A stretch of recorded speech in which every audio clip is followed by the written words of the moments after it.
എല്ലാവർക്കും നമസ്കാരം. എൻ്റെ പേര് വിനോദ് രാജേഷ്. നമ്മൾ ഇന്ന് ഡിസ്കസ് ചെയ്യുന്നത് വളരെ സങ്കടപരമായിട്ടുള്ള കാര്യം ഓൾറെഡി നിങ്ങൾ പറഞ്ഞിട്ടുണ്ടാവുന്ന ഒരു കാര്യം തന്നെയാണ്. കൊൽക്കത്തയിൽ ഒരു ഡോക്ടർ ഓൾറെഡി ഇതേപോലെ മരണപ്പെട്ടു എന്നുള്ള രീതിക്ക്, അതായത് അവിടുത്തെ ഒരു വർക്കറിൻ്റെ ഇല്ലെങ്കിൽ അവിടുത്തെ ഒരു ഏജൻറ്റ് ബ്രോക്കർ ഇല്ലെങ്കിൽ പോലീസിൻ്റെ ഹെൽപ്പറായിട്ടൊക്കെ വർക്ക് ചെയ്യുന്ന ഒരാൾ കൊലപ്പെടുത്തിയിട്ടുള്ള ഒരു സാഹചര്യം നമ്മൾ കണ്ടിട്ടുണ്ട്. ഇതേപോലെ തന്നെ നമ്മുടെ കേരളത്തിലും 2 വർഷങ്ങൾക്ക് മുമ്പ് ഒരു പോലീസുകാരൻ പ്രതിനെ കൊണ്ടുപോകുന്ന സമയത്ത് ആ പ്രതി കുത്തി പരിക്കേൽപ്പിക്കുന്ന ഇല്ലെങ്കിൽ കൊലപ്പെടുത്തുന്ന ഒരു സാഹചര്യം ഡോക്ടർ മേലുണ്ട്. അതേപോലെ തന്നെ പല സ്ഥലങ്ങളിൽ ഡോക്ടേഴ്സിന് എതിരെ ഒരുപാട് ഫൈറ്റ് കാര്യങ്ങൾ ഇല്ലെങ്കിൽ അക്രമങ്ങളൊക്കെ അഴിച്ചു വിടുന്നൊരു സാഹചര്യമുണ്ട്. പക്ഷേ അത് എന്തുകൊണ്ടാണ് എന്നുള്ളത് പല രീതിക്ക് ആൾക്കാരെ ചിന്തിച്ചിട്ടില്ല എന്നുള്ള സത്യവശം. പക്ഷേ ഡോക്ടർമാരിനെ നമ്മൾ കാണുന്നത് എന്താ വെച്ച് പറഞ്ഞാൽ ദൈവതുല്യമായിട്ടൊരു ആൾക്കാരെ കാണും, അവർക്ക് നമ്മൾ റെസ്പെക്റ്റും കാര്യങ്ങളും കൊടുക്കുന്നുണ്ടെങ്കിൽ പോലും പക്ഷേ അവർ അനുഭവിക്കുന്ന സ്ട്രെസ്സോ പ്രഷറോ അവരുടെ വർക്കിംഗ് ആയിട്ടുള്ള ടൈമിംഗ് ഒന്നും നമ്മൾ ശ്രദ്ധിക്കാറില്ല. എന്താ പറഞ്ഞാൽ നമ്മളൊരു മെഡിക്കൽ എമർജൻസി ആയിട്ട് പോകുന്ന സമയത്ത് നമുക്ക് അപ്പം തന്നെ ഡോക്ടർ അവൈലബിൾ ആയിരിക്കണം, നേഴ്സുമാർ അവൈലബിൾ ആയിരിക്കണം, നമ്മുടെ കാര്യങ്ങളെല്ലാം അവർ ചെയ്ത് തരണം എന്ന് ആഗ്രഹിക്കുമ്പോൾ അപ്പുറത്ത് ഇതേപോലെ നമ്മളെപ്പോലെ 1000 പേഷ്യൻസിനെ ഫേസ് ചെയ്യുന്നുണ്ടാവും ഒരു ദിവസം അവരെല്ലാവരും.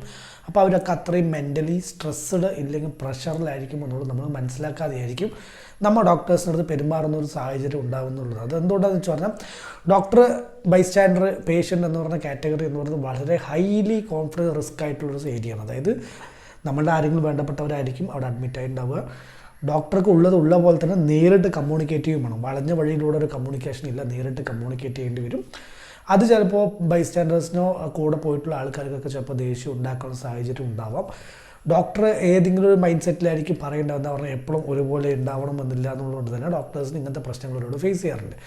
ഇപ്പോൾ ഇവിടുത്തെ കേസിലേക്ക് നമ്മൾ പറഞ്ഞു വരികയാണെന്നുണ്ടെങ്കിൽ ഇവിടെ ഡോക്ടർ 32 മണിക്കൂർ കണ്ടിന്യൂസ്ലി ഡ്യൂട്ടി എടുത്തുകൊണ്ട്, കൊൽക്കത്തയിലാണ് സംഭവം, 32 മണിക്കൂർ കണ്ടിന്യൂസ്ലി ഡ്യൂട്ടി എടുത്തിട്ട് റെസ്റ്റ് ചെയ്യാൻ ഒരു റൂം പോലും ആ ഹോസ്പിറ്റലിൽ ഡോക്ടേഴ്സിന് വേണ്ടി മാറ്റി വെച്ചിട്ടില്ല എന്നുള്ളതാണ് ഇതിൻ്റെ സത്യാവസ്ഥ. അതായത് അവിടുത്തെ സെക്യൂരിറ്റിക്കും ഇതേപോലെ വേറുള്ള ആൾക്കാർക്കൊക്കെ റെസ്റ്റ് ചെയ്യാൻ റൂം കൊടുക്കുന്ന പോലെ ഡോക്ടേഴ്സിന് ഒരു റൂം അവിടെ ഇല്ലാത്തതിൻ്റെ പേരിലാണ് ആ കുട്ടി അവിടുത്തെ ഒരു സെമിനാർ ഹാളിൽ പോയിട്ട് ഉറങ്ങുന്ന സമയത്ത് ഇതേമാതിരി പോലീസിൻ്റെ ഒരു ഹെൽപ്പറായിട്ടുള്ള, പോലീസല്ല ആൾ, അവിടുത്തെ ബ്രോക്കർ എന്നൊക്കെ വേണമെങ്കിൽ പറയാം. അവിടെ നമ്മൾ ഗവൺമെൻറ് ഹോസ്പിറ്റലിൽ അവിടെ എക്സ്റേ എടുക്കാനും ഈ ടോക്കൺ എടുത്ത് തരാനൊക്കെ ഹെൽപ്പ് ചെയ്യാൻ വേണ്ടി നിൽക്കുന്ന ഒരാളാണ് ഈ ഡോക്ടറെ മൃഗീയമായിട്ട് കൊലപ്പെടുത്തിയെന്ന് വേണമെങ്കിൽ പറയാം. അപ്പോൾ അതിൻ്റെ സാഹചര്യം, ഒന്നാമതൊരു ഡോക്ടർ 32 മണിക്കൂർ ജോലി എടുക്കുന്നതിന് വളരെ മോശം ഇല്ലെങ്കിൽ തെറ്റാണെന്നൊക്കെ വേണമെങ്കിൽ പറയാം. എന്താ പറയുക, 32 മണിക്കൂർ ഒരു മനുഷ്യൻ നിർത്താതെ വർക്ക് ചെയ്യുന്നുണ്ടെങ്കിൽ അവരുടെ വർക്കിൽ തന്നെ ഒരുപാട് പ്രശ്നങ്ങളും കാര്യങ്ങളും ഉണ്ടാവുന്നുള്ളത് മനസ്സിലാക്കാം. പക്ഷേ ഡോക്ടേഴ്സ് ഫീൽഡിൽ കറക്റ്റായിട്ട് ടൈമോ കാര്യങ്ങളോ ഇതുവരെ ആരും നിശ്ചയിച്ചിട്ടില്ല എന്നുള്ളത് കൊണ്ട് തന്നെ ഇതിൻ്റെ പ്രഷർ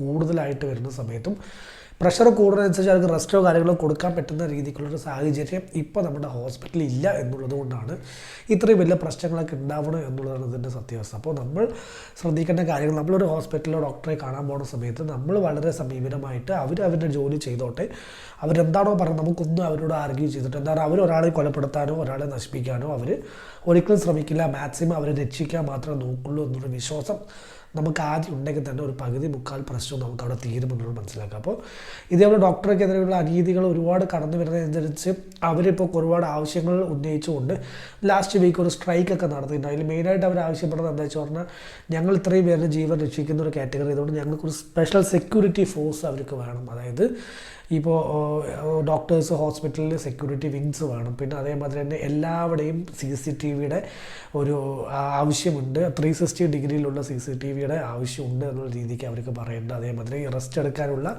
ഒരു സൗകര്യം അവർക്ക് കൊടുക്കണം. അതായത് ഹോസ്പിറ്റൽ, അതായത് റൂമിലോ ഹോസ്റ്റലിലേക്ക് പോവാതെ ഏത് ഹോസ്പിറ്റലിലാണോ വർക്ക് ചെയ്യുന്നത് അതേ ഹോസ്പിറ്റലിൽ തന്നെ അവർക്ക് റെസ്റ്റ് എടുക്കാനുള്ളൊരു സംവിധാനം കാണണം എന്നുള്ള രീതിക്കുള്ള ആവശ്യങ്ങളൊക്കെ ഉന്നയിച്ചിട്ടുണ്ട്.